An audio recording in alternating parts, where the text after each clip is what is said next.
سوال: غبار خاطر کے خطوط مولانا نے کس دوست کے لیے لکھے تھے؟ حبیب الرحمن خان شیروانی۔ سوال: مولانا ابوالکلام آزاد کی قلعہ احمد نگر کے اسیری کب سے کب تک رہی؟ 19 اگست 1942 سے لے کر 15 جون 1945 تک۔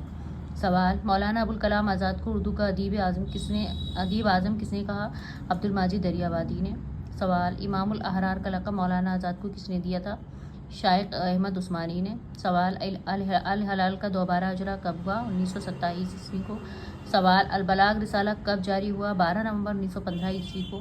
سوال: میرا عقیدہ ہے کہ اگر قرآن نازل نہ ہو چکا ہوتا تو مولانا ابوالکلام آزاد کی نثر کے لیے منتخب کی جاتی یا اقبال کی نظم مندرجہ بالا خیالات کس ادیب کے ہیں؟ رشید احمد صدیقی کے۔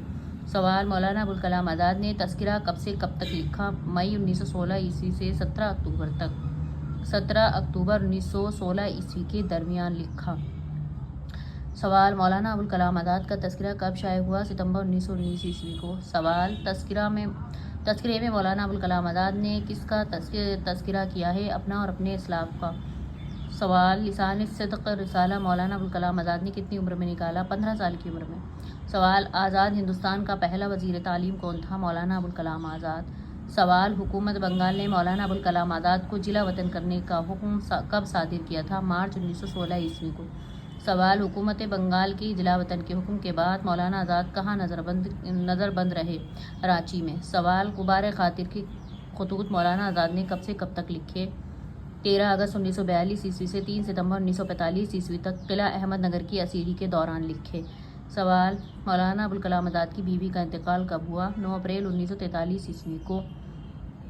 سوال: مولانا ابوالکلام آزاد نے اپنی کتاب غبار خاطر کا نام کہاں سے مستعار لیا تھا؟ میر عظمت اللہ خان بے خبر بلگرامی کے رسالے غبار خاطر سے مستعار لیا تھا۔